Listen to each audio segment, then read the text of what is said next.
A very good afternoon, ladies and gentlemen, and welcome to this Champion and Innovators webinar, part of a continuing series of webinars brought to you by the Directors Club of Great Britain and Northern Ireland. My name's John Snow. I'm the current chair of the Directors Club, and I shall be both speaking and moderating this particular Champions and Innovators session. As I say, this is part of a series, and we're covering some of the hot themes in customer management. To date, we've covered the likes of cloud and social, and going forward, we'll be looking at some of the future themes which are of particular interest to you, the customer service, customer experience, and contact center professionals. Right, today's webcast, we're focusing on mobile, one of the hottest topics, and we're looking particularly at its role in the customer service journey, although it is in its very early stages of evolution in terms of applying customer service into the mobile space. And what we're going to be doing today is looking at a number of perspectives on the topic, pulling out some of the key statistics of why it is important to your organization, and pulling out some very interesting insights from experts within the industry. Now, today's webinar is generously sponsored by Interactive Intelligence. They're one of the Directors Club's key supporters, and we've worked with them in the past on both face-to-face and virtual events, and we welcome them here today, and their representative, Joan Hill, will be making a very valuable contribution as our technology innovator for this session. Now, the running order for today. I'm going to start off, and as I say, my name's John Snow. I'm also the research principal here at the Directors Club, and my viewpoint on the topic is very much as an observer, an informed observer, but as a market analyst, I'll be giving my perspective on where I think things are going in that sort of short to medium term time span. I'll be then handing over to Joan Hill, territory manager here at Interactive Intelligence. And Joan will be doing the first part of her of a two-part presentation, looking at some of the fresh ideas around mobile, and then giving us a bit of an insight into some of the clever technologies that Interactive Intelligence have been developing to help connect the mobile customer to you, the B2C, B2B organizations.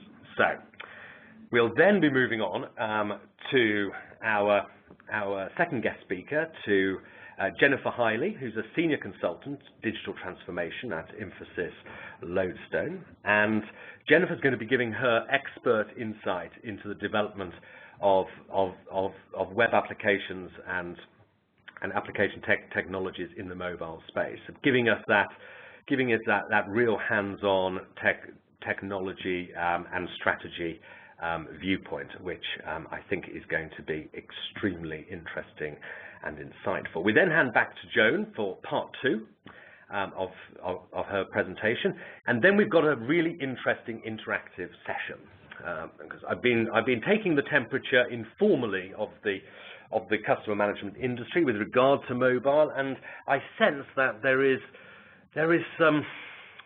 Well, there's some divergence of opinions on the importance of mobile going forward. There seems to be a little bit of divergence again as to what is the definition of mobile customer management, mobile customer service. So I thought, well, let's do some polling to see what you all think about the topic, and then we'll weave that in to our Q&A discussion session, where we'll be welcoming Amanda Dalton as our guest panelist, joining our speakers, and Amanda is the Channel Development Manager at Virgin Media, to give a sort of an insider's view on how mobile is being developed from a channel development perspective.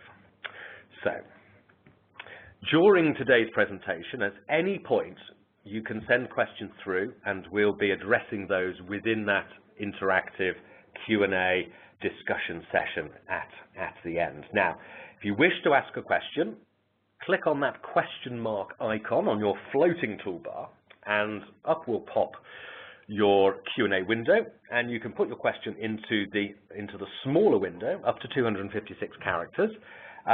Be as complex or as simple as you like, and if you wish to put the name of the person you wish to address the question to, that will help us in directing it to the right person. Now, if we don't manage to answer all of your questions during this session, don't worry, we will get the appropriate person to respond to that question directly post the event. Now, just a reminder, obviously, for those people listening to the recording of this webinar, you can't unfortunately take part in the interactive features, so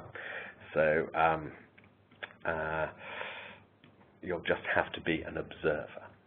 Now, you can tweet this webinar, and you can do that using our hashtag Directors Club, or, of course, if you wish to follow what we say at the Directors Club post the event, you can follow us at DCGBNI Twitter handle. So, onto my opening gambit, try and set some context and give you a flavour for my market analyst's aerial view of mobile as a means of delivering customer service. Now, I've started off with the title that of mobile as the customer access device. Now, we're going to test that theory with your opinions in a moment, with the first of our interactive polls. But I'd just like to sort of get across that in this mobile era, and it's quite a unique era, and one of the reasons that it's unique is unlike the rise of the PC and the laptop, those were all pushed down from big business through into the consumer channels. They started off in business and then worked their way down.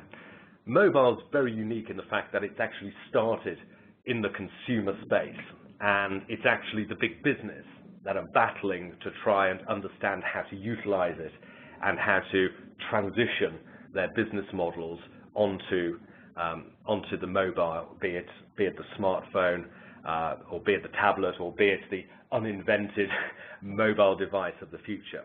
So it's a very unique and I would probably say it's a once-in-a-generation opportunity to reimagine and reinvent your customer's journey, and also an opportunity to differentiate your offering and grab market share. I genuinely think that mobile is a disruptive enough technology to allow you to reinvent your organization in this new mobile era. And the reason for this is mobile is changing the behavior of customers. We're in an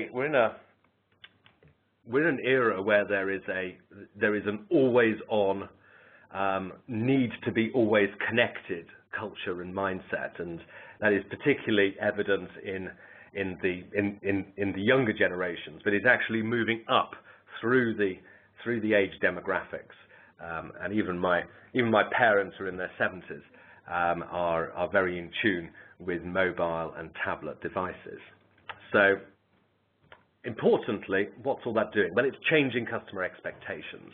And what expectations is it changing? Well, there's expectations around immediacy, personalization. Funnily enough, the consumers know how their device can help you personalize your interaction with them, and they are now expecting personalization.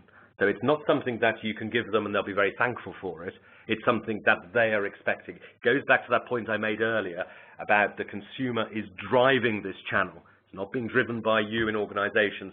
It's being driven upwards from the consumer. So the consumer is expecting personalization.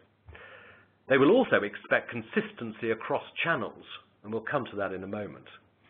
And they're also looking at seamless movement between channels. You may well have heard of the rise of the new management buzz term, omnichannel. I would go as far as to say we also need to be thinking about omnichannel service, omnichannel customer service, not just omnichannel transactions, which is the current focus in the marketing world. There's also expectations over usability and also over innovation. The people using mobile phones will expect you to be always updating your app if you go down the app route. You can't just invent an app once and then leave it for 5 years. you have to be constantly evolving it, and that's not only to meet the changing technologies, but also to react to competitive pressures, and innovation is going to be part of the whole mobile era experience. So, what's the result? Well, your customer will benchmark you and your mobile customer experience against the best in class. Now, it's not the best in class within your particular business vertical, but it'll actually be the best in class across all business verticals. So if banking gets let's say an early start on producing brilliant apps or brilliant optimized web for mobile, and retail get left behind, then the customers who use mobile banking and enjoy how fantastic it is will judge those retailers by comparison. So don't just look to your immediate peers if you're looking to follow a trend. Look elsewhere. Look at all of those real best-in-class leaders across different verticals. So, is mobile an access device, or is it a customer channel? And this is the first one of our polls.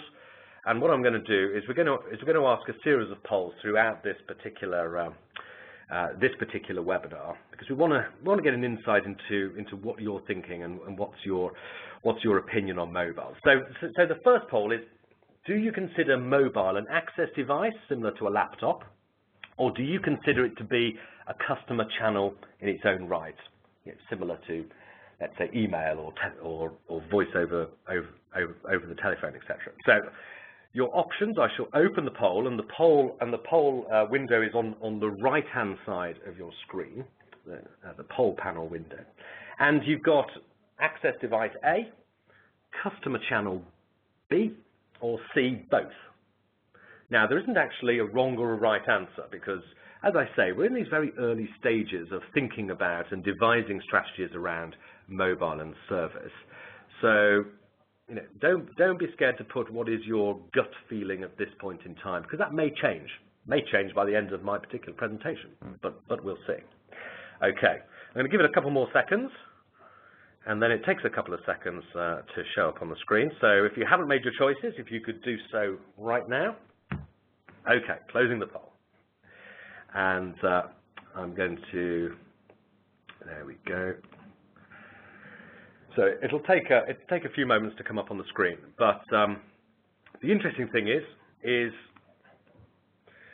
you all seem to agree with me, which is brilliant, because I'm an observer and I'm listening to what you guys are saying and to what informed commentators are saying, and we all agree that it's actually both, and I think that's absolutely spot on.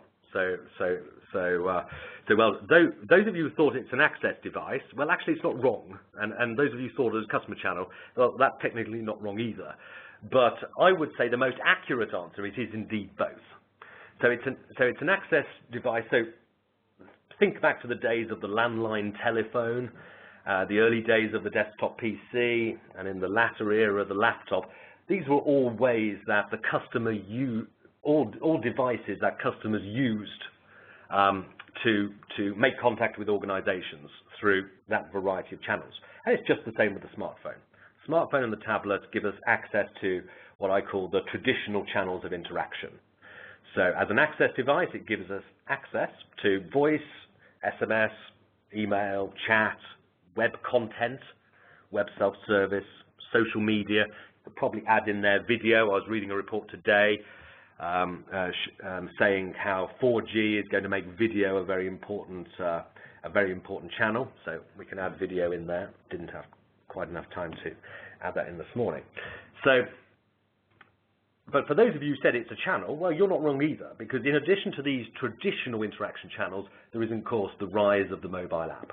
And my colleagues who will be speaking later will tell you a little bit more about how the app can be an integral part of your customer service offering.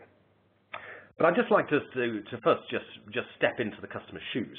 And in many cases outside the workspace, we have the smartphone and the tablet is replacing the laptop. Broadband connectivity so Wi-Fi, 3G, 4G is becoming universal. So therefore, for our customers, the mobile phone is becoming the dominant means of internet access, both in the home and on the move. So customers will be expecting to do all of the things that they used to do on those old devices on their new devices. So the first thing you have to do if you're approaching mobile from a customer service, customer experience perspective, is just make sure that you've optimized all of those customer-facing digital channels for access via mobile devices. I class this as the basics. So if your website is not optimized to be viewed on a 5-inch, 7-inch, or 9-inch screen, then you need to make some moves to put that right. Also, if you're sending your customers emails, make sure that they can be easily read on those sizes of screens. Live chat, again, is it accessible and easy to use via a touch screen of various sizes? And also, if you're running customer communities, or you are active on social networks, again, just make sure that they're optimized. Make sure, in summary, that they're mobile friendly. So multi-channel is mobile from now on. If you used to think that multi-channel was a whole combination of lots of different devices over different platforms, I would urge you to start thinking that when the customer contacts you by email, by voice, by web chat, by tweeting or whatever, just assume they're doing it on a mobile device. And by doing that, it forces you to make sure that those channels are fully accessible. You don't want to force them to have to get out their old laptop, blow off the dust, open it up, probably charge it up, probably have to do some Microsoft Windows updates before they can actually contact you via those old legacy means. So probably in summary, service is a key part of your brand, and therefore mobile is becoming a keystone in the delivery of your brand promises going forward. So it's universally, I would say, think mobile and just assume your customer is using a mobile device when they contact you. But in my opinion, I don't think voice is dead. And this is one of the common misconceptions I feel with the whole mobile area, that mobile is all about self-service. Mobile is about apps, and the apps are going to change the world, and apps are going to be the silver bullet, and we won't have to employ any contact center agents anymore, and it's all going to be wonderful. Well, I absolutely agree that apps and an enhanced mobile web access is going to drive queries and interactions onto self-service. Absolutely, yeah. There is going to be a certain amount of call diversion, but I still think that voice is going to be critically important going forward. And I also think that mobile is an opportunity for you to optimize customer experience over the voice channel and other live agent channels. And what we'll be hearing about later is the ability to embed the connection between the contact center and the mobile into the mobile app, so you can have that seamless transitioning from the app into the contact center. But Joan will give us much more insight into that a little bit later on. So going forward, we're thinking about end-to-end customer journeys. For many business verticals, the entire customer journey in the future will be done on a mobile device. You can think about the logic of this. People will see the advertising while browsing online on their mobile device. They'll be researching and doing price comparison via probably a Google app and a price comparison app. Any of those pre-purchase queries will probably be done through a web chat session over their mobile. They'll be doing the payment and the transaction on your mobile app or your mobile website. The product or the service will probably be delivered or partially delivered. That post-purchase support, account management, complaints, and social recommendations. So it's end-to-end mobile. So anyone who thinks that mobile is just something that we need to think about because it's probably going to be important sort of in 2 or 3 years' time, absolutely not. You're going to see end-to-end mobile customer journeys in your area very soon, and you really have to be accommodating it. So it's very important to consider the mobile customer journey and the map of the mobile customer journey. Now, it should actually be simpler, because instead of having all of those fragmented channels, and as I say here, it's a transition. We're in a transition period. It's a period of change, a period of transformation. So we're moving from the sort of the fragmented approach, where we had multiple access devices, so the landline telephone, the non-smart mobile, the fax, the laptop, all of that white mail that people used to send out or send to companies. And now it's been consolidated on a very limited number of smart devices. So understanding how your customer's journey is impacted by mobile is absolutely essential if you are to achieve that nirvana of omni-channel customer experience, that seamless movement from one channel to the other using that mobile device. Your mobile customer will expect that. So I see mobile as a very disruptive force for change. And you look at past precedents. You look at contact centers. They were a disruptive force in the retail financial services space, for example.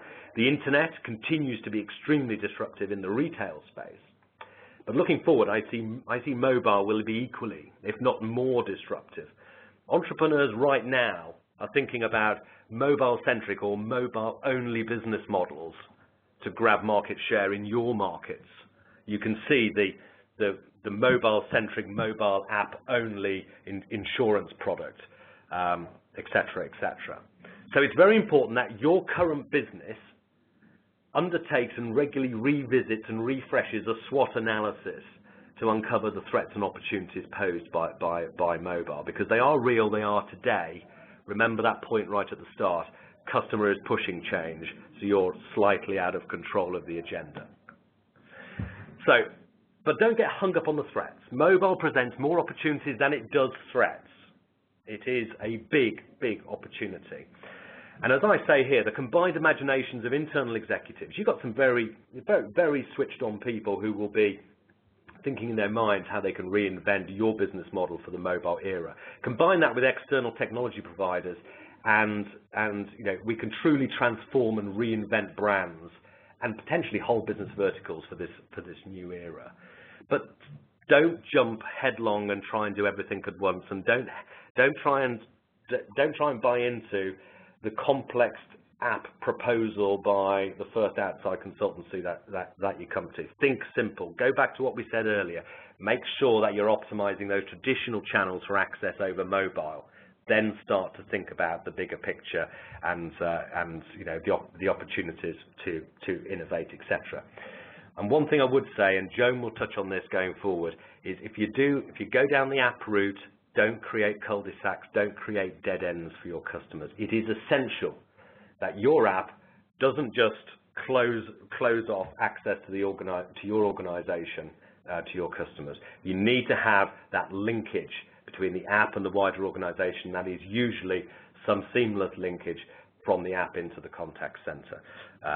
So just bear that in mind. And be proactive, be imaginative, be innovative. As I said right at the start, this is a once-in-a-generation opportunity to reimagine and reinvent your customer's journey. The customers are already imagining what they would like, but it's time for you to do that thinking and to use that imagination. And it is the imaginative and the inventive organizations who will set the benchmark for customer experience that others will be measured by. So do you want to be measured by the performance of your competitor, or do you want to be the one that's measured and your competitors compared against? So last real thought is great mobile customer experiences will differentiate. They will get communicated on social media, and you will grab market share as a result. Well worth the investment. So now I'm going to hand over to Joan Hill, who's from Interactive Intelligence. First of Joan's two innovation pieces for today, and Interactive Intelligence are a solution provider who are at the forefront of this reimagining and reinventing of customer experience for the mobile era. So, Joan, welcome. Thank you, John. And what I'm going to do, Joan, is just hand you over control of WebEx. So first of all, mustn't do one before the other, Joan. I must change your slide deck, then hand you over control of WebEx. And if you click once on the screen, then you can navigate with your arrow keys. Over to you, Joan. Thank you very much, John. Once again, I'm very happy to be part of these sessions with John and the Directors Club. I'm more than happy to speak about our thinking round about mobile customer care. I wanted just to really take the first few slides of this presentation to really share with you what our thinking and thought processes were, what we did here at Interactive Intelligence in our bid to turn customer service into your competitive weapon. That's a theme that you'll see throughout the two slide decks that I've prepared for you today. It runs through everything that we develop for our customers and everything that we do. In fact, it's the mantra of our Chief Executive, Dr. Don Brown. So, that being said, I wanted to just basically say, John mentioned earlier that we were in the early stages of evolution, which I totally agree with him. However, there has been a smartphone and tablet revolution. Morgan Stanley came out with some interesting facts and figures at the tail end of last year, and they actually said that we're in the midst of a major technology cycle. It's the era of mobile internet. And they reckon that within 5 years, more users will connect to the internet over mobile devices than desktop PCs. You know, and when I look back at my own personal home life, I can see my desktop PC is never switched on anymore. My laptop was foregone by for a netbook, and even that doesn't get used nearly as much as my iPad does. So I can see it, streaming through my own life, and there's absolutely no reason why that shouldn't continue into business. We're in the midst of this revolution. It's happening all round about us. Whilst, smartphones don't have the same computing power as a tablet, there is a huge adoption amongst us. It's quite mind-boggling. In fact, I read quite recently that 4 out of 10 UK adults actually own a smartphone. And this all done after, during some of the most challenging and economic frightening times that we've had in a long time. So that being said, I just wanted to have a quick dive into some of the proof points that we used to actually develop our portfolio further, and what the industry experts and analysts have been saying about what the future holds for mobile. So the proof basically is in the pudding.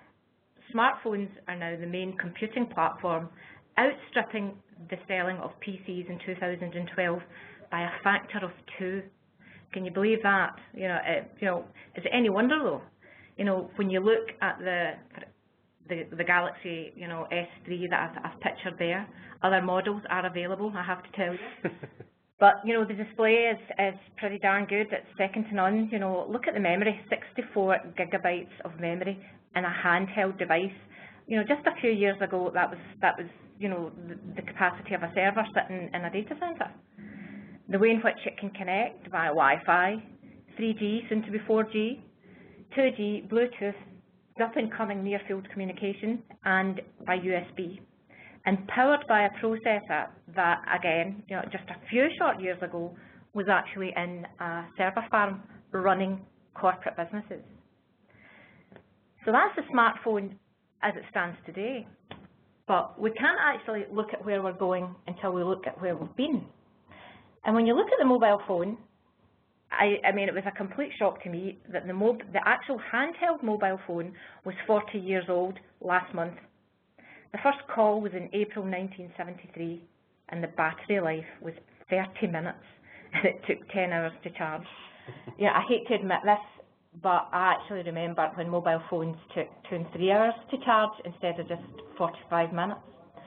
So that's where the mobile phone was. But fast forward 40 years, and we're being told, by the analysts, by sales figures that we can see on a monthly, quarterly, annual basis. The next media powerhouse is going to be the mobile smart device. They will be the primary communication and media vehicles for many of us, and they're playing an increasingly large part of all our daily lives. I know it's my smartphone, I just couldn't do without it. I hate the thought of even losing my phone or leaving it at home. I would much rather turn back and drive a few miles to pick it up than go without it for even a few hours. But why do you say that? Why do you say it's going to be the next media powerhouse, Joan? And basically, when you look at the reports coming out of Ofcom last year, 39% of UK adults owned a smartphone, and 42% of those 40% said their smartphone is the most important device for accessing the internet. And you've got to ask yourself the reason why is that. It's because I think it's the rise of the so-called robo-shopper. Research offline, buy online. You'll walk into a store, you'll do a bit of investigating of a product that you might like, but then you'll go back, you'll leave that store, you'll pick up your smartphone and you'll actually check where you can buy it cheaper online. 64% of UK adults have a social networking profile, making everybody available. This was a good one, I thought. 11% of homes own a tablet computer. Last year that was 2%. This year, they reckon 20% of households will buy some kind of tablet computer. 47% of smartphone users have downloaded apps. Absolutely. If you're going to be a robo-shopper, then you're going to have to have some apps in there. But 80% of us actually use the device in conjunction with other media. I can hold my hand up wholeheartedly to that one. I'm sitting watching TV, and I'm maybe on my tablet, on my iPad, or perhaps even surfing the internet on my smartphone. And that's where that 1 in 5 hours of internet browsing comes from. We spend a huge amount of our time, sometimes as much as 90 minutes a week on social networking sites, majority of that time on Facebook. Guilty, my lord, in that one as well, I'm afraid. But here was the one that really interested me. It's 5% of households have smart TVs, giving consumers the ability to turf, both watch TV and surf the web. Again, absolutely phenomenal stats coming out of Ofcom. John touched on it, and when he asked the polling question, what do you consider mobile to be, an access device or a customer channel? From the contact centre's perspective, mobile has to be a couple of things. Right? It has to be small enough to carry with me everywhere, but capable of connecting to a network.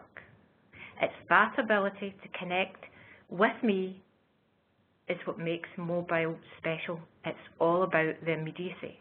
I want to do that now, I want to check that now, and I want it in my time space. I want it in internet time. But there is one thing that a mobile phone is not, and that's the mobile phone is not a channel. It's a platform with multiple uses. The difference being, and the device difference being, context. So if you understand the context, I believe that you could potentially understand your customer journey a lot better. And that's the thought that I'd like you to hold on to for a few moments, and I'll come back to that when I address my next set of slides. Hold that thought. It's all about understanding the context. So everybody says there's a major upheaval coming, but what does that actually mean? Well, you know what? Sheer volume of mobiles will undoubtedly change customer service. Right? 4.6 iPhones and 8.1 Android devices are sold every second, yet there's only 4.2 babies born every second. Now, what does that say about what we're doing in our spare time? If you don't have a mobile strategy now, your customer base will be demanding it soon. Absolutely true. 63% of our top 100 brands are not optimised for mobile. I don't want to embarrass anyone, just in case I maybe spout a name out of someone who actually works for an organisation in the audience. But I have my, favourites, and I know which one of my brands could do a whole load better. I was speaking to John earlier about this, and I just happened to mention that I got my personal mobile phone bill yesterday emailed through to me, and I clicked on the link, I put in my password, and that said I had put in the wrong password. I didn't think I had, so I did it again, only much more slowly this time, and I did it again, and I locked myself out of my ability to log into my account. So again, a bit frustrating, but that's what happens when you rush into a mobile app that's not actually optimised to connect your customer all the way through what they could potentially be calling or contacting you for. Again, we believe mobile customer service extends beyond the mobile web app or smartphone app. Any customer needing assistance from a mobile device should be able to get service to their satisfactory conclusion. The new buzzwords for us, certainly interactive intelligence, is mobile customer services is the new visual IVR. User expectations are high. Generation X have embraced the smartphone phenomenon. For those young ones in the audience, that Generation X people are people born between 65 and 80. But the millennials, of which I'm quite sure there's more than just a few in the audience, that's the me generation. These are the guys that are hyper-connected. These are the guys who won't call our contact centres ever. They won't pick up the phone and call. They will only ever use a mobile device, either a laptop, a mobile smartphone or an iPad or any kind of internet-connected mobile device. They are by far the most connected generation on a global scale, and again, take technology for granted, and everything is done through social media. It's the way of the world, it's their way, and that's the way they want it. But the good news is this creates an evolutionary customer service game change for us, for all of us to be able to address. We've invested heavily with some of the top analyst and research companies specialising in customer services and mobile apps, and Richard Snow of Ventana Research has actually published a paper that basically says, as we drive forward to lower costs and expand our customer choice, an increasing number of us are actually offering self-service applications via mobile devices. Fair dues, very true. However, he estimates that nearly 2/3 of customers engaging in self-service actually end up needing to speak to someone in the contact centre. As a result, mobile customer service solutions have to seamlessly link the self-service experience with the live assistance. But it's not only Ventana that are actually saying that. Ovum, another one of our partners, has actually did a real deep dive into industry trends and applications and have made a number of suggestions to us. One of them being that call volumes are expected to decrease beginning in 2016.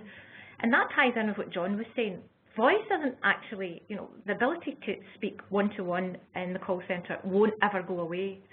But we do believe that that will actually decrease. However, the call length and call complexity will increase as a customer services representative becomes the last resort. Furthermore, the research that they actually published says that the majority of success comes in that whole live agent attempt. So what we're basically saying here is you have to be fully joined up to provide the next generation service to your mobile clientele. You're going to have to connect your mobile app user's context to your contact centre agent. Context includes the user's name, their contact info, so whether they come through Facebook or whether they actually authenticated on your own internal system, that information has to come through. Other detail about the user also is ideally needed to come through, whether they're a new customer, an existing customer, who they spoke to last. Could it be about a policy, an account query? Is there anything outstanding in their file? Are they a repeat customer? Have they called in lots of times? Are they a long-time customer, new customer? And more importantly, what was that user doing in the app just before they had to make that essential clicking the button, call me now or call me back?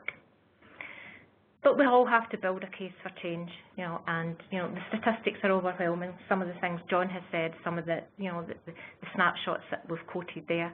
This is here and now. The stats are actually here. We can actually point to where this information came from and actually drive customers to help themselves more. But be smart enough to utilise data to the best effect, to better effect. Let's maximise the information, the contextual information that we've actually got about our customers. you know, and learn things from them. Learn about their buying patterns, learn about their demographics, what they buy, where they buy it, and more importantly, when they buy it. And use applications to provide a wider range of additional services, you know, prioritise and upsell to those customers who you see coming back time and time again. Oh, and this gives you the opportunity to open up the business to a truly mobile audience and offer that 24/7 customer care. Don't think there is no time that, other people have done it. They absolutely haven't. There's time to create a huge competitive advantage. But what will you get with a mobile strategy? You'll get a better understanding of your customers, and you'll get insight into what is being provided by the competition. You can then begin your own research into the right technology for you. If you do that, you'll get senior buy-in, because as you go through that research into buying the right technology, you'll be open to seeing where you can reduce internal costs. You could factor in additional things like cloud. You could factor in additional things like, the additional cost savings that you could potentially make. And what's more, it will actually help you validate the contact centre roadmap when mobile is added as a channel to a multi-channel strategy. And it will give you that more positive customer experience, because let's face it, there are laws out there to protect against false promises. That even more powerful, there's that unregulated social media to air and share views of genuine experiences. So in summary, folks, in an increasingly cluttered marketplace, companies who provide their clientele with mobile customer care have a real chance to differentiate and separate themselves. Businesses are now starting to realise that the mobile environment is not a distant eventuality, it is already here. And by implementing a customer care strategy based upon mobile, you will get that business differentiation. You've got the potential to increase customer satisfaction and retention and provide greater efficiencies to service by, for a changing audience with lower operating costs. But I'll leave you with the point that I will come back to in my next presentation slides, which is the fact that contextual information and seamless links to the contact centre are key and will be key as you move forward. Thank you very much, John. Joan, absolutely brilliant. Singing off the same hymn sheet, which is great. I'm glad that my views concur with an organisation that's right at the coalface of making these things happen. So that's really cool. And I absolutely agree, Joan, with the point about contextual information. That is one of the most significant linkages between mobile and the contact center and the other channels. And I think I'm really looking forward to your next presentation to see how that happens for real. So thank you, Joan, and we'll be back with you in just a little while. Well, ladies and gentlemen, for our next presentation, let me just over the slide decks. I'd like to welcome Jen Hiley, who's Senior Consultant, Digital Transformation at Infosys Lodestone. So, Jen, can you hear me? I can indeed.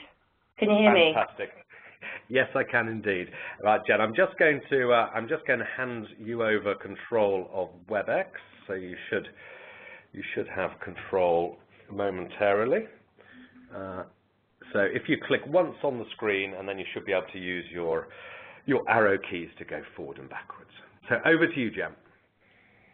I'm clicking on my screen.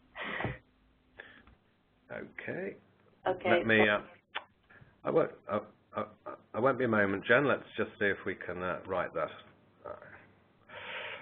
I won't be a moment. There we go. Let me just hand you control back again.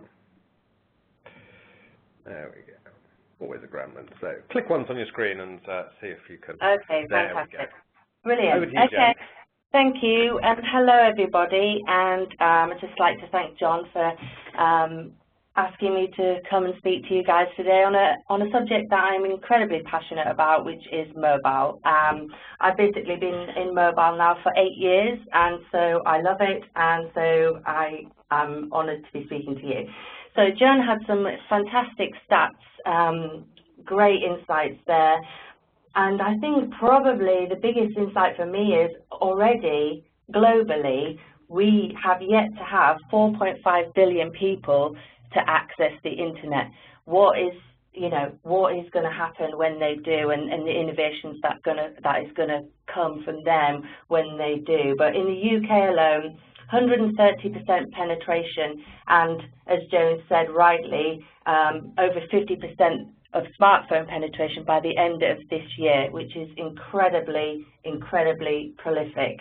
And even in some demographics, like the Generation X, you'll find, you know, we're on to about 82% penetration. So we're really advanced within the UK and doing some great stuff. So benefits of using the mobile, it really is the most personalized device, and you would hear that all the time. But not only that, it's the only device that's location aware, and as Joan said, it's all about context and content.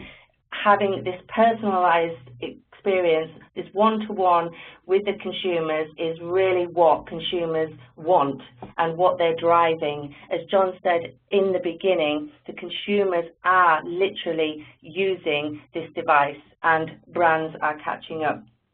So not only does it have all these incredible benefits, it also has great stuff like accelerometers, you've got compass, you've got touch gestures, all these really rich dynamic ways of engaging with the customer in a way that no other device can. And you know, the iPhone 7 years ago basically brought smartphones to the fore, but can you believe that Android, which is the Google platform, has got a global coverage of 72%, which did not even exist 6 years ago. And through this new platform, there are now devices that are, you know, you can get a smartphone now, which for around £50, which was unheard of a few years ago, and now you're having this whole mid-tier of consumers who are now coming online on a daily basis, and they're accessing the internet 24/7, anytime, from anywhere, and basically companies are playing catch-up. There are a few constraints, obviously, screen sizes, fragmentation. The BBC alone tests on over 650 devices for every single product that they create. And also you have, you know, issues with performance. The browsers are not really as good as they should be. And obviously, you know, you have location and time. So there are a few constraints, but the benefits outweigh the constraints, and the innovation that will come to the fore is going to be really exciting. I liken it to the early days of motor cars, where basically people were driving, you know, the roads they have with the signs. You would basically just drive where you wanted, drive on what side you wanted. So we're literally coming into a time now where we will become more, you know, have standards, and, you know, it's literally going to become more and more regimented rather than how it is at the moment. So what I want to talk about is the emerging trends of smart devices in the customer journey, basically how you're going to engage with your customer journey. And I think Joan clearly stated, you know, 68% of companies have not even got a mobile site. Now, this is incredible because, again, this is where your customers are, and they expect the same experience with your brand regardless of device. In fact, they expect an improved experience on smart devices because you should be utilizing the unique features and functionalities and creating this personalized experience. So ultimately, you need to mobilize your existing offering. And what I would recommend is you would look at your web analytics, you look at what people are accessing on your website, research your customers' behavior, create user cases for what you would want to access from you. You know, as John said, refresh your SWOT analysis, create user journeys, and basically create a mobile strategy for what you believe your customers should be accessing from you. So ultimately, mobile web, this was a site that I created for Furniture Village, and they basically had an existing CMS. It was huge. It had all of their existing data on all of their products. It had their e-commerce platform plugged in. So rather than creating a standalone experience, what we did was we created templates So high-end, low-end templates, so low-end for your linear, more feature, well, high-end feature, low-end smartphone devices, and then high-end templates for the, touch and gesture and really the sexy devices that are really high-end. And what we did was we created these templates and inputted them into their existing CMS, advised them on handset detection, and basically took the PC online experience, which is 14 clicks to purchase, down to a 2-page click to purchase on the mobile device.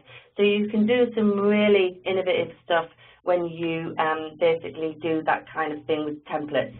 The other solution, there's 2 other solutions. You create a standalone M site, so it would be m.yourbusiness.com. There are reasons why not to do that. I won't dwell on them, but having a different URL, you're going to have different search issues, and so it's either inputting existing templates or going for what you would have heard is the big buzzword at the moment, which is responsive design.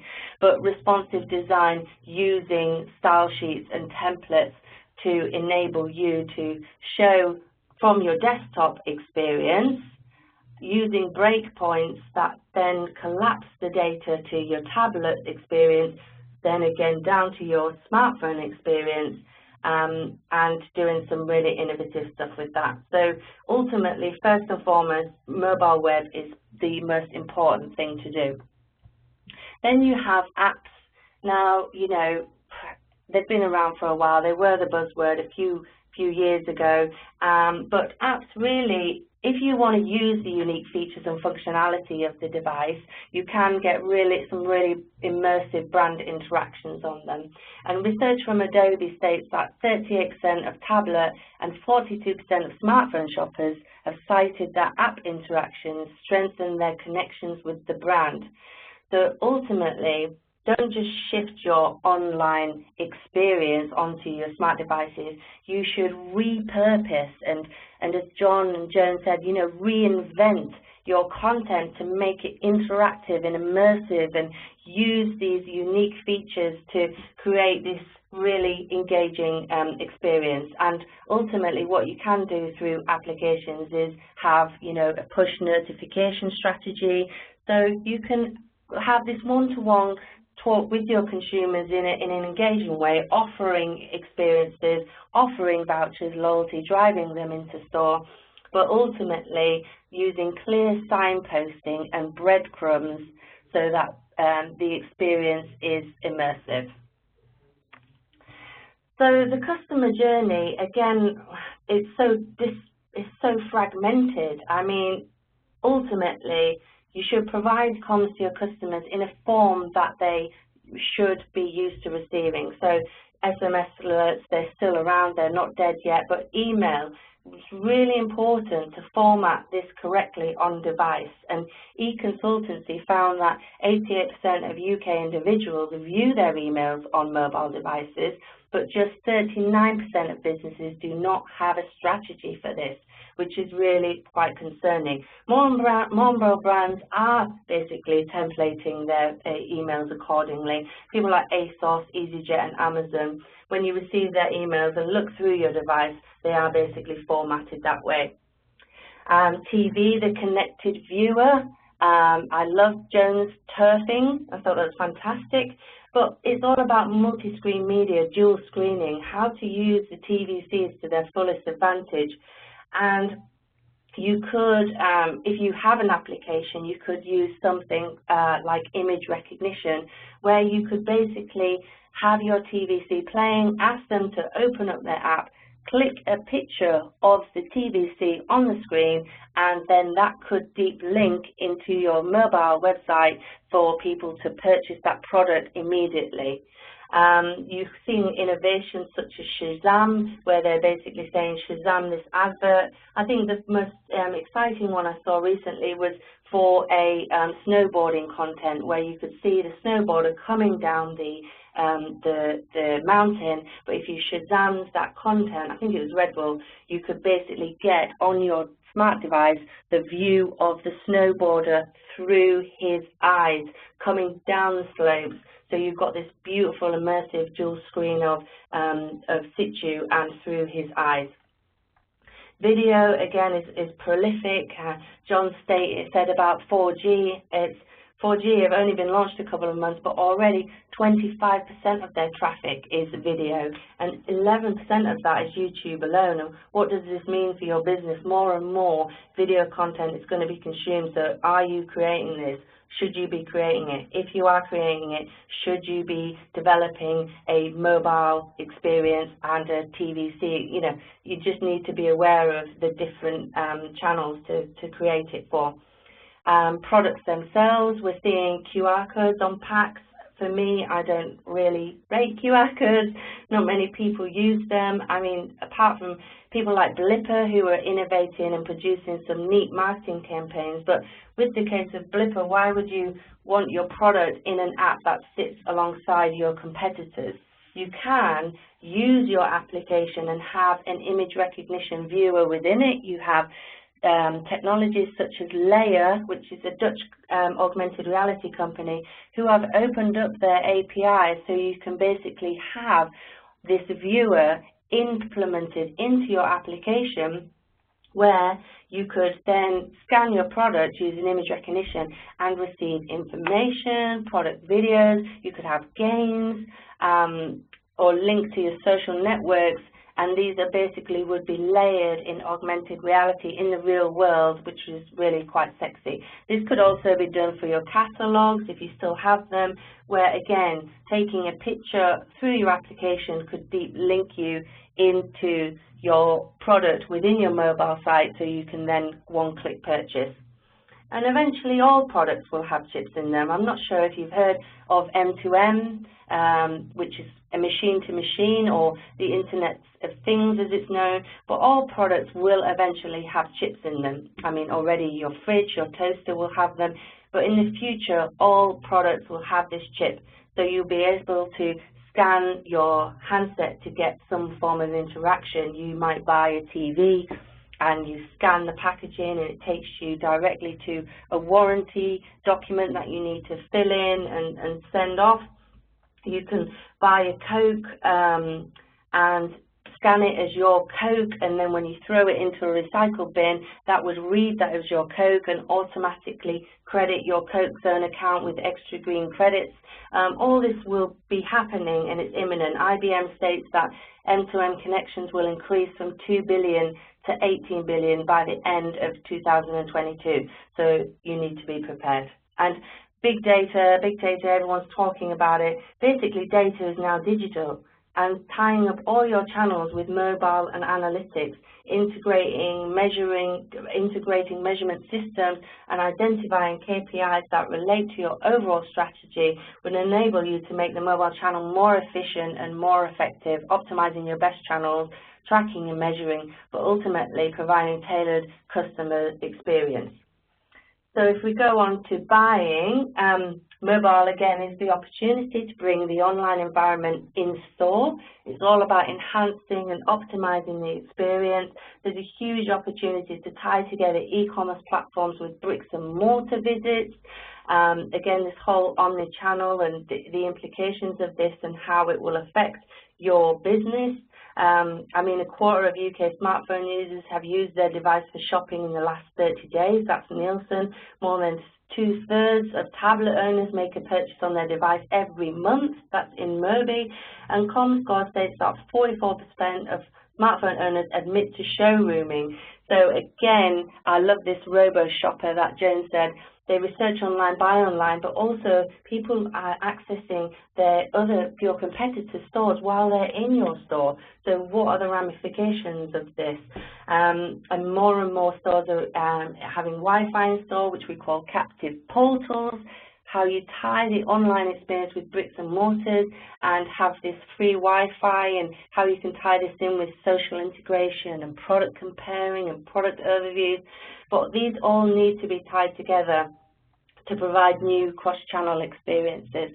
And I think someone who's really pushing the boundaries with that is Burberry. You know, they were in financial dire straits in 2009, and they've turned it around with having runway to reality, where you could basically in-store use iPads to access products direct from the catwalk.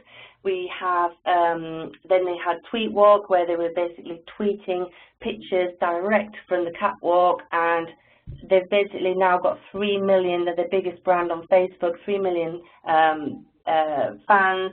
And also they have these, if you see at the top of the slide, they have these RFID digital screens in store where you can basically place a product on a RFID plinth, radio frequency identifier plinth, and it will basically start playing the content that is from that store, from that product.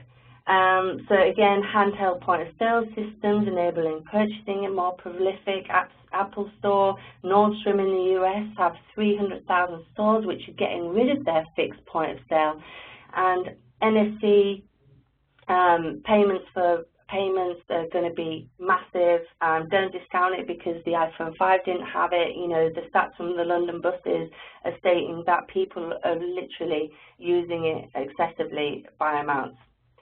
So social, again, Facebook and everything is being driven by mobile usage. You know, 26 million monthly active users on mobile, and out of the total of 34 million on a global basis. It's massive, 655 million on a global basis accessing. But people like Clout, which is it tracks your standards for influence. Companies like airline lounges and hotel rooms are looking at people's Clout scores who are coming to stay with them and upgrading them because they know that they will tweet and talk about their products and services, and they're basically upgrading them for free. Loyalty, so this was pioneered by telecoms providers, and there is not that much innovation going on here, but I think with the rise of big data and having all this data, you'll be able to have all this targeted comms, providing a really lovely experience, a really personalized experience. So just quickly, how do we manage these customer experience? I mean, internally, comms, how do you interact with your workforce through personal devices, bring your own devices, how do you access them through VPNs, how do you integrate your Salesforce, dashboards, reports, collaboration.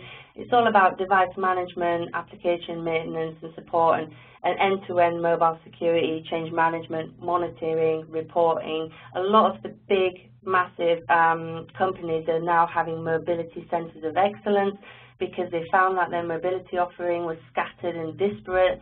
So they're creating these centers of excellence which provides a single point of ownership, and ultimately it accelerates the adoption of mobility within the company. So you're basically creating this place where you can come to and have all this knowledge. So just summing up, there is really a seismic shift in brand awareness. We need to take advantage of this revolution and find new ways for people to access your brand. You need to embrace the constraints and implications and use the mobile capabilities to innovate your customer experience completely. And innovative integration of mobile and the web will begin to drive massive improvements in experience and business performance. And I'll just finish on, you know, we are literally at a time where we've never been at such a place where we have the data, the libraries, the platforms, and really access to really innovate and create experiences that do not even exist yet. So it's a really, really exciting time. And that's it. Thanks, John. Thanks very much, Jan. That's absolutely tremendous insight, and we'll be joining you in a very short while for our interactive session with some polling and some Q&A and discussion. But for the moment, Jan, thank you. That was absolutely fantastic. Now, ladies and gentlemen, we're a little bit pushed for time, so I'm going to hand you back to Joan for part two of her insight into some of the technologies which are driving change. So, Joan, I'm just going to change onto your second slide deck, and then I'm going to hand you control over WebEx. So let me just click on that now, and there we go. So Joan, it's over to you. Thank you very much, John. Yeah, and thank you very much, Jen. That was absolutely fantastic. I thought some of the insight that you showed there and some of the customer innovations that are going on were absolutely great. But as I promised, this is the second set of the afternoon for me, and it's really just taken on the thinking, carrying on from the thinking that we did onto the actual technology that we actually created. And I mentioned this gentleman at the start of my presentation. This is our Chief Executive Officer and Founder, Dr. Don Brown. And this sign here, actually, this statement here, we help our customers turn customer service into a competitive weapon, is actually on the wall in our customer demonstration facility within our Indiana headquarters. And it is something that Don actually truly honestly believes in, and everything that we do is round about delivering that competitive weapon to our customers. So just recapping what I said in the first set of slides about the smartphone and tablet revolution, we spoke about being in the midst of a technology era that is mobile internet, and within 5 years more users will connect with a mobile device than any other device. We spoke a bit about the major upheaval coming from the sheer volume of mobile devices that will demand a sea change in customer service. We also spoke about the user expectations, you know, the baby boomers, the Generation X's, the Generation Y's, or the millennials as they're called. They will drive user expectation to internet time and me ways of working. We spoke a bit about the mobile app disconnect that there was, and we kind of highlighted a couple of analysts who actually had given us, you know, their view of the world and why that disconnect had actually happened. You know, as we drive lower costs, offering self-service but not thinking strategically all the way through from soup to nuts, building in, you know, what if the customer does this, what if the customer doesn't do that. If that's not played out in the design phase, then you will get this disconnect. There absolutely has to be a seamless link from self-service with live assistance. And if you have got it, you'll know only too well how expensive and resource draining updating and, you know, reloading apps all the time can actually be. So we reckon that the challenges actually come from the standalone mobile development platform, right? And I make no excuses for this. This is just a list of issues with single mobile apps, right? It's not the case from all vendors, but the big point that jumps out there for me is the fact that apps are rarely under the control of the customer service group. They have to fight for features that they want and need, and that's up against people like marketing team and the IT team. And what that actually means is there's no native hooks into the contact centre. There's no way of actually pulling through the information that the contact centre actually, or the business actually has on that customer into the front end. Huge amounts of integration necessary, and unfortunately multiple app creation for each mobile device, which in turn leads to the fact that changes to apps must be uploaded to app stores and customers must download again. You know, that is one of my bugbears when I switch on my smartphone and it says 14 updates available, and it's from 14 apps that I've previously, you know, downloaded, and I need to download an update. It also needs experienced developers. In the main, it needs experienced developers, and they are expensive to write, deploy, and update. But from an interactive intelligence perspective, we have got a mobile customer service solution. We have our mobiliser integrated into our infrastructure, right? So we're actually linked back to the customer service representative or agent. And we publish once and keep customers current, right? So we take our next generation of users coming in their smartphones, iPads, Windows phones, Android phones, anything at all. It hits our interaction mobiliser app, and it actually then gets put in, comes into either customer service centre, or it will do a dip into the relevant services within the business and actually then present to the customer service agent what it is that the customer, what we know about that customer. The examples where it's used, certainly in auto, not just auto insurance, I would say that's in any kind of insurance, life insurance, health insurance, pet insurance. you can file a claim, you can actually submit pictures of the damage, whether it's actually maybe damage to an automobile, whether it's maybe flood damage, fire, or even, heaven forbid you turn up on holiday and you're not happy with the hotel that you've actually got. Trouble tickets, you can open an incident, check status, provide updates. Product orders, fantastic. Jen mentioned, if you still do catalogues, get them online, get them optimised for the ability to actually, not only to place orders, but to chase orders, check orders, put complaints about orders in. Everything comes in via our own particular application layer, and it's passed out to the customer service. Where does the disconnect actually happen?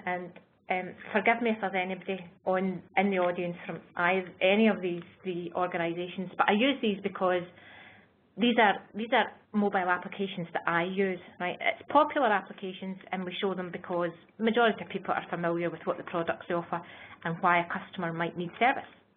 There is absolutely nothing wrong with how they're designed or what functions these apps provide, unless you actually need service.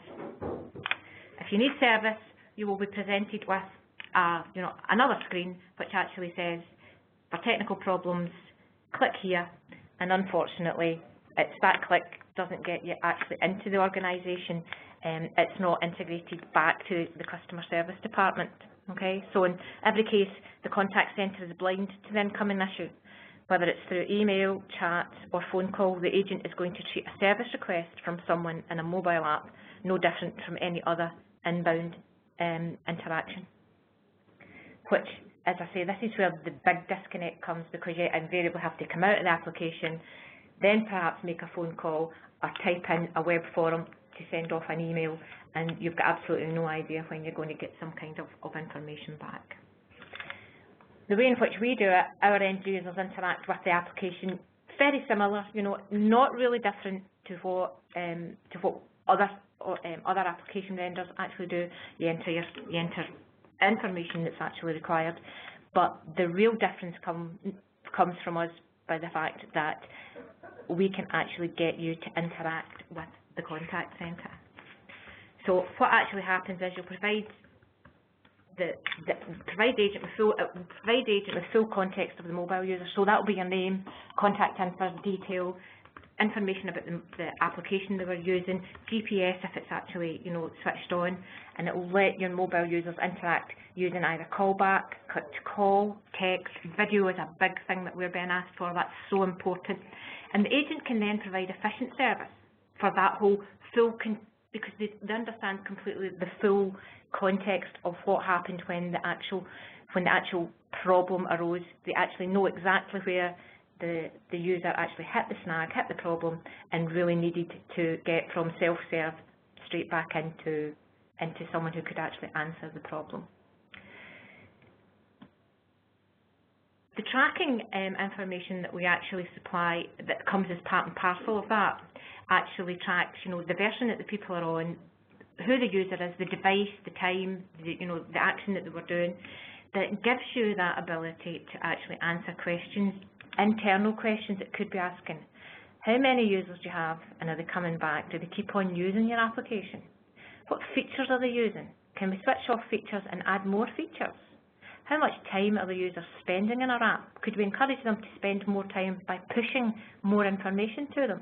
Could we actually push special offers to them? Where and why are users asking for help from customer service? Could we perhaps shine a spotlight on an area that needs to be looked at completely end to end? What types of mobile devices are people using? Is it the sexy kind that Jen was talking about, or is it the more basic kind? This, at long last, will give you information that starts to make sense. The real customer journey will start to formulate. The real customer journey starts to formulate, and a clearer view of the customer will start to emerge, allowing you to segment and then accurately target. With additional value-added services like those special offers. How about pushing information to them that says they only have 2 days, 3 hours and 6 minutes to actually buy this particular special offer?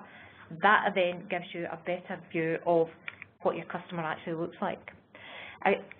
Managing the app, updating or enhancing, no republishing of your app for new updates. Test the changes once, then make it available. and it's automatically updated on the next connect by your actual user. So it's write the app once for any device operating system, then push out updates that don't require re-uploading to the App Store. Why would you embrace this model? Because it will give you all the things that we spoke about earlier. You know, it will increase customer satisfaction and loyalty. You can start and measure that loyalty through, through either maybe your satisfaction scores or maybe even sales. It could potentially decrease customer frustration, again measurable through your satisfaction survey. It increases operational efficiency. Link that to any workforce management tool and you've got a really good view of how the contact centre is running. It does help improve employee morale because they actually know what's coming down the pipe. They actually know what the customer is actually going to be speaking to them about. Obviously, it gives you different revenue opportunities and reduces costs by feeding that self-service habits and allows you to seize the competitive advantage. Don't get me wrong, there will be challenges ahead because, you know, business strategy drives technology innovation. You know, there's nothing surer, but taking a cohesive and consistent approach allows you to align the people and processes for success. It actually allows you to involve the voice of the customer. You'll have this more rounded view of the customer, and you won't have that IVR to agent gap information gap that exists quite continually at this moment in time. Remember, I think I alluded to it earlier, this is a visual IVR. It gives you multi-platform app publishing. It's managing fast and evolving expectations, and remembering that it's dependent on system and network readiness. So again, in summary, you'll have seen this slide before, but in an increasingly cluttered marketplace, those companies who provide their clientele with a customer care mobile strategy have a real chance to separate themselves and build that, you know, that gap between them and the competition. It's here now. I think we're all pretty sure of that. All the speakers today are quite sure of that. The impact of mobile is set to be bigger than the internet. Jen certainly re-emphasised that. It gives you that differentiation, could increase satisfaction, and remember, contextual information and seamless links to the contact centre will be key. And that, John, rather rushed at the end there, I do apologise, is the end of the slide. Joan, absolutely fantastic. Lovely connection between that presentation and the previous ones. And thank you very much indeed. Your contribution is much appreciated. Now, I'm just going to take control of the slides back. And ladies and gentlemen,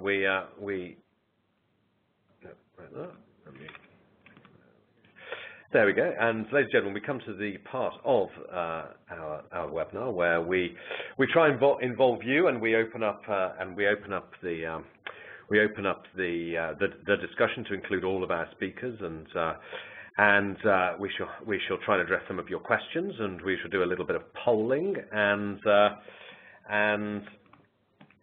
see, you know, as I call it, take the temperature of mobile in the customer management space. So I'm going to unmute our guest speakers today. Joan is with me here at our offices, and I'd like to particularly welcome our guest panelists today, Amanda Dalton, who is the Channel Development Manager at Virgin Media. So Amanda, just to check that you can hear me. Welcome. Is everything okay with you? Everything's fine, yes. Thank you very much for having us, John. No, it's an absolute pleasure, and thank you very much for spending the time, Amanda, to join our panel and give us some of your insights as an insider, as a professional working in the channel development area. I think you have a unique perspective on the journey that a lot of organisations will be going forward. So, welcome. Now, what we're going to do to facilitate our discussion, and just looking at the time, ladies and gentlemen, we're coming up to 10 minutes to the top of the hour at 2 p.m. if you're watching the live broadcast. We will be going over time slightly. So if you have to drop off the call, if any of you delegates need to drop off the call, then we will be forwarding you the link to the recording tomorrow, and you can catch up any elements that you missed via accessing that recording, and you can also forward the recording to your colleagues if you think it's something that they will appreciate. So don't feel under any pressure to stay with us if you do have to drop off the call. Thank you very much for your company up to this point. So, ladies and gentlemen, I'm going to first of all just address the question that we opened our webinar with, which was, do you consider mobile as an access device, or do you see it as a customer channel? Now, 75% of you said it was both, and I agreed with you, and I think amongst the speakers we have a consensus that we agree with you. But Amanda, I just want to draw you in, because we had a conversation over the last couple of days, and you particularly opened my eyes to the idea that mobile was not a definable channel, but was an access platform that allowed the customer to access other channels. Can you just give an insight into as a channel manager, how you see mobile, sort of either from your personal perspective or from the Virgin Media perspective? So, how are you viewing mobile as an entity?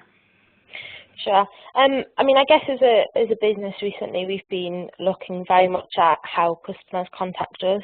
I think it's very easy, and I think over the past years, it's been very much a case of we've developed areas, and I think businesses generally develop areas where they expect customers to go to. But I think that as mobile becomes more prominent and customers want real-time responses, I think we need to obviously look at shifting that more towards where the customer is. So, for example, I think it's been touched on around, Facebook, social media, Twitter, and YouTube being really key areas where customers come to for very quick responses. I know myself, from my experience, that if I want to find out something, I'll go to Google. YouTube is the second biggest search engine. My focus, interestingly enough, because it's been touched on a few times, has been with video. And we've certainly been looking at how we deliver videos to customers. Over the past year, we've been developing a video strategy, which has meant that our videos have been included in our own premise-based website, and we've had sort of 18% of those video views from our websites, even though they haven't been on a mobile optimized site, which is quite interesting. But we've obviously been looking towards the channels that customers use, and from a mobile perspective, 25% of global YouTube views come from a mobile device. So we look at the channels that customers obviously using and the devices that they're then using to access those channels. And I think there's lots of interesting things in the space, because I think one of the questions someone asked was around, how can we, look at so many devices, because there are hundreds of mobile devices. And I'm not sure if everyone's aware, but YouTube have been bringing out a one-channel design, which it's set to be the future for video. By the 5th of June, all current YouTube channels are going to be moved over to the one-channel design.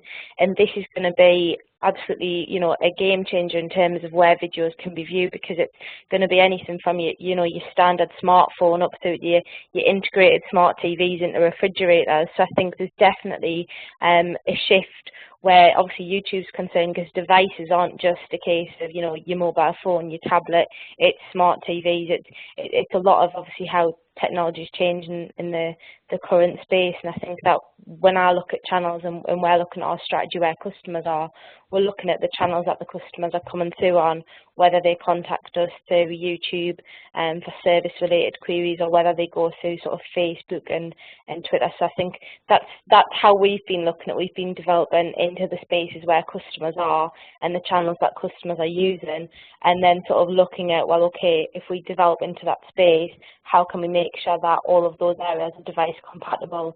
And a lot of brand channels now are actually sort of leading the way, specifically YouTube, with their one-channel design.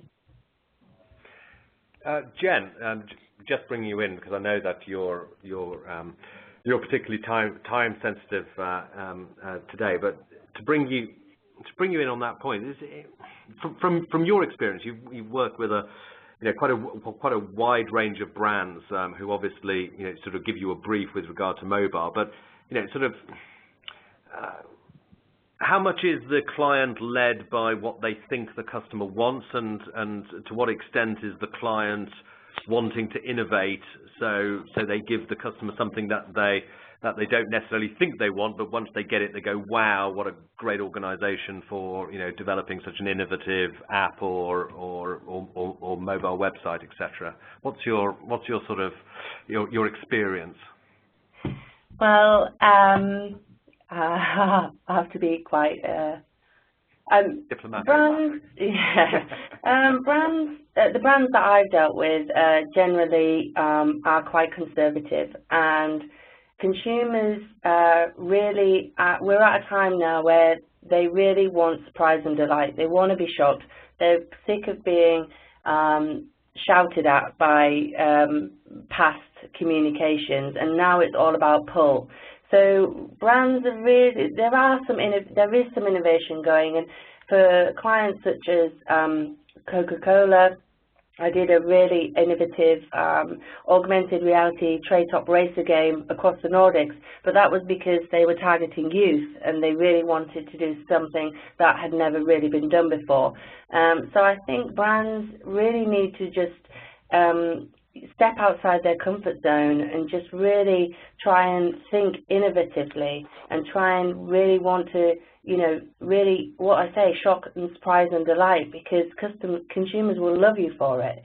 They really want to be surprised, and they really want to see stuff that they haven't seen before. And we, as I said in my time, we really are at a stage where we can do that. You know, there is really no limits. So I'm seeing a little bit of innovation, but not as much as we should be at for the consumer's expectations.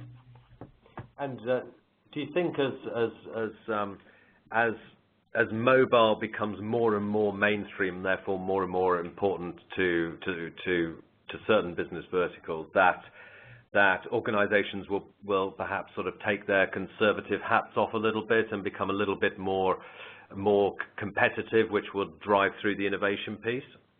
Oh, absolutely. And the Mobility Centre of Excellence that I referred to earlier, that huge FMCG company that we're working with, they are basically tagging all of their channels. So they're basically doing what's called Fabric AI. And what they're doing is they're tagging all their search, all their online, all their web, all their shopper channels, all their TV, and they're basically tagging every single touch point they have so that they can identify the segments that they have and then create unique, unified customer segments and create experience that are tailored to those individual segments. So I think people we're getting there. So I think there will, in the next, year, 2 years, 3 years, we will be seeing more and more from some of the big brands out there. Brilliant. Well, thanks very much for your company, Jen, and thanks for your contribution to our presentation. Thank you for having me. It's been fantastic. Thank you. Thank you all. Thank you very much indeed. Ladies and gentlemen, it's coming to the top of the hour. We are actually going to continue our Q&A piece because we've got some very interesting things to pull out. And but if you can't stay with us past 2 p.m. on the live broadcast, we will be sending out the recording link so you can catch up on any elements that you have missed out on. So if you are leaving us now, thank you very much for your company, and hopefully you can join us again soon for another Champions and Innovators Directors Club event. So ladies and gentlemen who are staying with us, we're just going to do a little bit of polling, and I've got a second question here.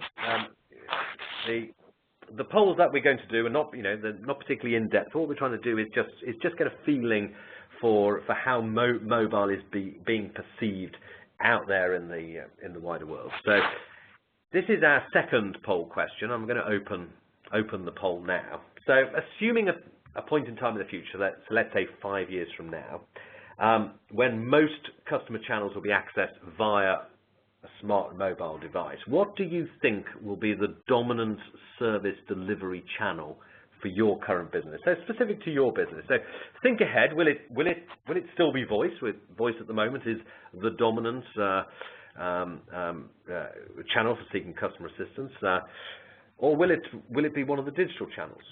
So just have a think about that. So we've got voice, we've got email, we've got mobile apps there, we've got live chat, web self-service, social media, or others if we haven't included. And others could include video, which I read about earlier today, but hadn't included in the list. So what do you think will still be the channel of choice as we move into the predominantly mobile access device era? So I'm going to close the poll in 3, 2, 1, and there we go. And as soon as the results come through, we'll be able to see them on our screen in just a few seconds' time. But just before the results come up, Joan, what do you think is going to be top? I think it's still going to be voice. I think I might be. I think I might be in agreement. So let's share the poll. Let's share the poll results interestingly.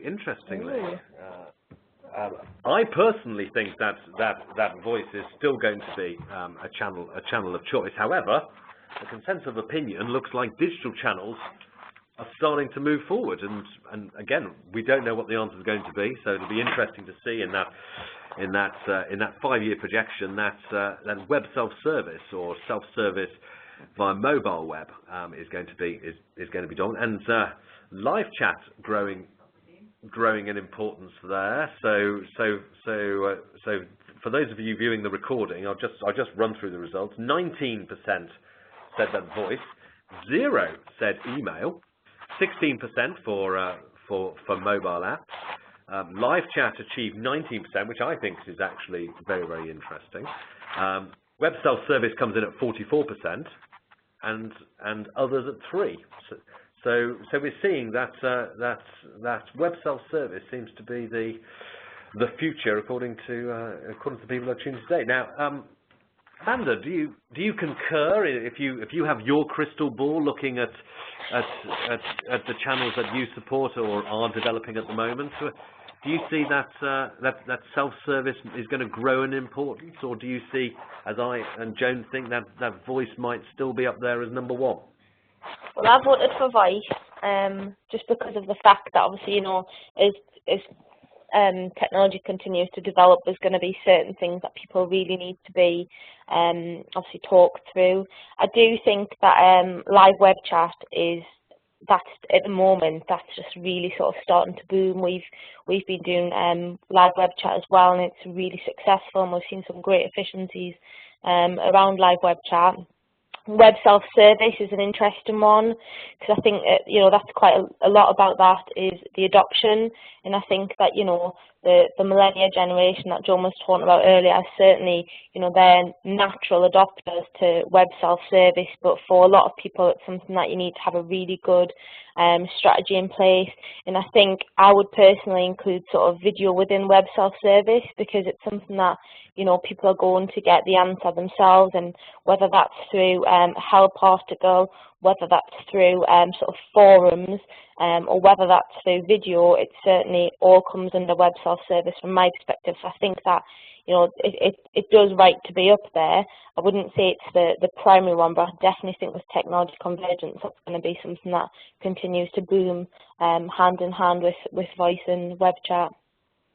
Joan, we were speaking earlier that we expected voice to be right up there, but if you include within web self-service, which a lot of people may well have interpreted as, it includes browsing on the internet for information, a company's website, frequently asked questions sections, as well as the formal knowledge management engine that drives self-service. So, yeah, I think it probably is right to be up there as I think you're right.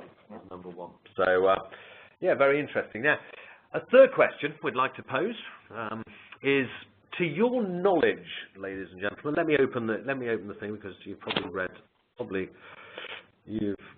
read it while we were talking. So So, to your knowledge, at what stage is your organisation in the development of a mobile strategy for customer service delivery?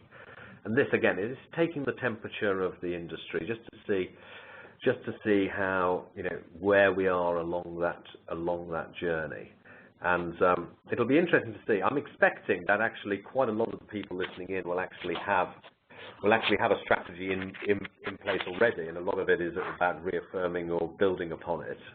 But I think equally there will be people who are not quite sure about what's happening within their organisation. So that'll be interesting. So let's close the poll in 5, 4, 3, 2, 1. There we go. Close the poll. We'll just wait for that to come through.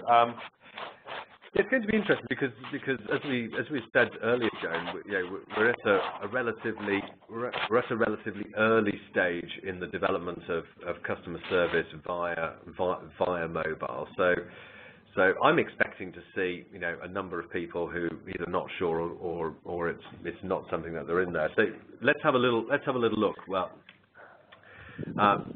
the interesting thing is in place and being executed is 10%. I expect it to be a little bit higher because I was expecting people on the call who might be a little bit further down the journey. 70% it's being developed and 20% not sure. So let's concentrate on that 70%. And I think this is in common with most of my reading around the topic in the service press, the contact center press, that this is something that people are thinking about and it's in the developmental stage. Does that concur with your experience talking to clients, Joan? Yes, it does, very much so, John. In fact, we're getting a lot of inquiries, a lot of talk being done about it. Some people are being limited in, it's the creativity stakes. That's what's limiting some people taking things further. We will build and implement whatever you would like your mobile customer service strategy to be. However, you know your business better than we do, so we will be guided by you. So sometimes creativity can be a bit of a problem. So we have to take what other people are doing and bring that to the table and throw it into the mix as well. And Amanda, in terms of the journey that your organisation is going through and other organisations that you're aware of, colleagues in other companies, etc. Sort of what are the perceptible stages of that journey of implementing mobile? Does it start off with optimizing current channels for access over mobile, and then go through into the development of specific apps for specific areas of the business? What is the sort of a thumbnail sketch of the journey? I think that's quite an interesting question because it's obviously got quite a lot of dimensions to it. I think certain services lend themselves more easily to like a mobile app. For example, we've got the Virgin TV Anywhere, we've got the My Account for Virgin Mobile, and I think that in themselves they're great, and I think that we're always going to continue to develop and enhance whatever apps we have, because obviously, to be in a position where you're saying, we're executing it, I think you have to say you're executing it to a phenomenal standard, because, it's been talked about throughout all of the call today that things are continuously developing, and to stay ahead of the curve, you have to never take your foot off that pedal, and you have to keep improving what you've got. Then you've got the other side of it, where you've obviously got the channels that are brand channels that are already developing in that space that you can latch onto and obviously make your own in terms of creating your own YouTube channel and your own space in Facebook. And then you've got your premise-based solutions, which you then optimize. And in some instances, from my opinion, a lot of people, even 32% of mobile users actually go onto the view full site when they're on a mobile device. And I think that's because I do it because I know what I'm looking for. I know where it is on the website, and just because I'm out and about on my mobile, sometimes I don't want that optimized experience, because I think sometimes companies don't optimize in a way that customer service gets delivered at the same standard that you would if you were at a desktop. So I think in this space it's really interesting. I think it's going to continue to develop. And at the moment, I'm probably sitting on the fence in terms of where I think, you know, businesses would be best placed to, you know, develop that, because I think that there's a lot of benefits to be gained from latching onto brand channels, because they're naturally going to be developing in that space, you know, like I referred to earlier in terms of YouTube.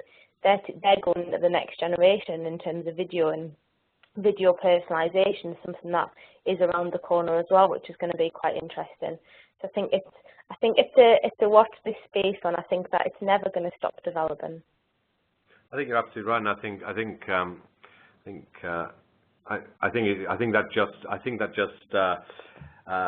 builds upon the point that you know, this is, you know, we're at the evolution stage, and you know, we're at the early stages of adoption, especially in the service area, and it is, yeah, very much, Amanda. I think it's a watch this space. So, moving on to our fourth poll question. To your knowledge, is the customer service division involved in the mobility discussions and strategy settings? Let me open the poll on that one.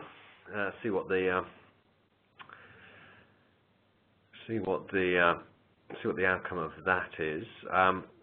It's quite interesting, Joan, that there appears to be, if I was to look at the professional press in the service contact center, customer experience area, that there seems to be a bit of a fight over who owns mobile within an organisation, and is it a dedicated mobile division? Is it the IT department? Is it the marketing department? Who typically are you talking to? Is it specifically the contact center service, or are you talking to other parties who will be the stakeholders or influencers over implementing the sort of stuff that you do? It does tend to start in the marketing department, I have to say, but given the types of question that we need to ask, you know, and the more we probe into what exactly it is that they want to achieve overall end to end, then sometimes we'll get different stakeholders. We'll actually widen the remit of the project, and we'll get other stakeholders coming in, and we're always keen to point out, you know, if customer service is going to be your competitive weapon between, you know, you and the also-rans, then, you know, you really need, you know, direction. You need the wants and needs of the customer services team to be in there from the very beginning. There's no use developing something and then trying to change it later. Otherwise, I suppose, and Amanda, I'll bring you in on this. We want to avoid having silos, don't we? We want to avoid mobile landing up in a silo controlled by, you know, sort of a department that doesn't have a direct interest in the other stakeholders. If we're going to achieve this sort of omni-channel nirvana where people can seamlessly shift between channels using their smart devices, we need to make sure that you know, from a service perspective, that the service organization is embedded, you know, in the creation. From your perspective, Amanda, do various stakeholders in the organization come together to have an input into how new channels are developed? You know, what's the sort of, again, sort of from a high level perspective, what's the sort of the processes for inclusion? Absolutely. I mean, I came from the operation originally, and I think that the operation and you know, the customer contact areas are absolutely key in terms of any change to how we interact with our customers, because they speak to our customers every single day, and I think we'd obviously be a little bit ignorant if we didn't take that on board whenever we develop a new strategy and make sure that we understand the impact that we're going to have on all areas of the business and our customers, and also make sure, you know, that we do integrate all of those processes in, because every single area looks at something slightly different, that they interact within different systems in different ways as customers, and it's so important that we do take that on board at the very beginning stages as we build a strategy, to make sure that we are sort of, you know, putting our customer first and putting our staff first whenever we develop anything different. Well, the interesting thing from our poll, and that sort of backs up what we're all saying, is yes, over half, or no, actually exactly half, 50% of the respondents say that the customer service division is involved in that mobility strategy agenda setting, which is fantastic. worryingly, there are still 25% of organisations, Joan, who are not. So that in itself is significant. Is a significant minority, should we say. We're just going to close things down now with just a final one, just to wrap up our thoughts and feelings about mobile and the service space. So, ladies and gentlemen, I'm just going to pull up the last poll, and I shall open that, and we'll use this as our sort of final sort of summarising point. So, how would you rate the importance of mobile to the future of delivery of customer service and support in your current organisation? So looking forward, so getting your crystal ball out. Again, is it critically important? Is it fairly important? Do you think it's just so-so or not important at all? So I do hope that we get the result that I'm expecting. Otherwise, the whole of today would be a little bit pointless. So I'm going to close the poll in a few seconds. If you haven't voted, do so now. I think this is the most important poll of the day.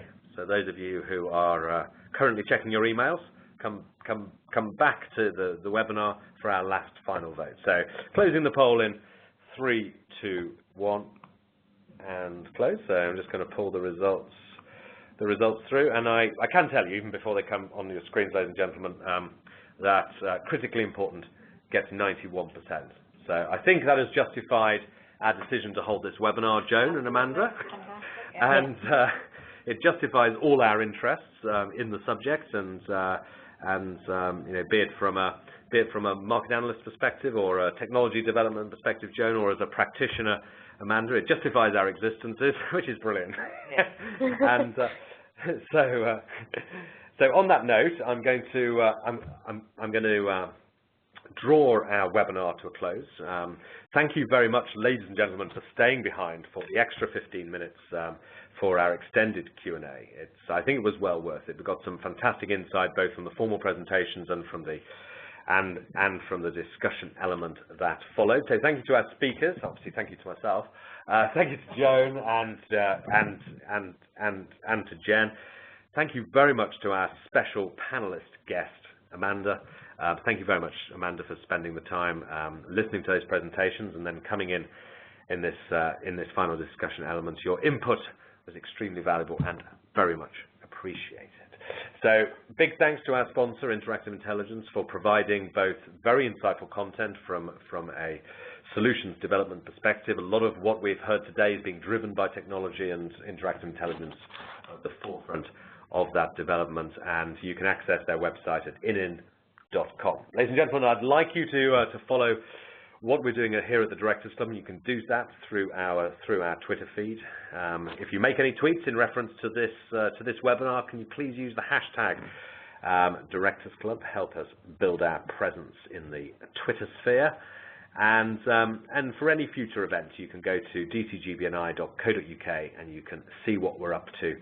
And we may well be bringing a live face-to-face event to a region near you.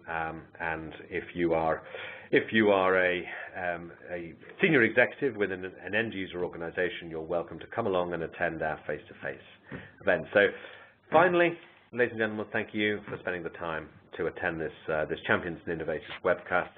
My name is John Snow, and it's been a pleasure presenting to you today. Thank you very much for your company. Hopefully, I can have your company again in the very near future at a future Directors Club event. So if you're listening to the live broadcast, a very good afternoon. If you're listening to the rebroadcast, I have no idea what time of day it is, but have a very good rest of the day, wherever you are and wherever you're listening from. Thank you very much indeed.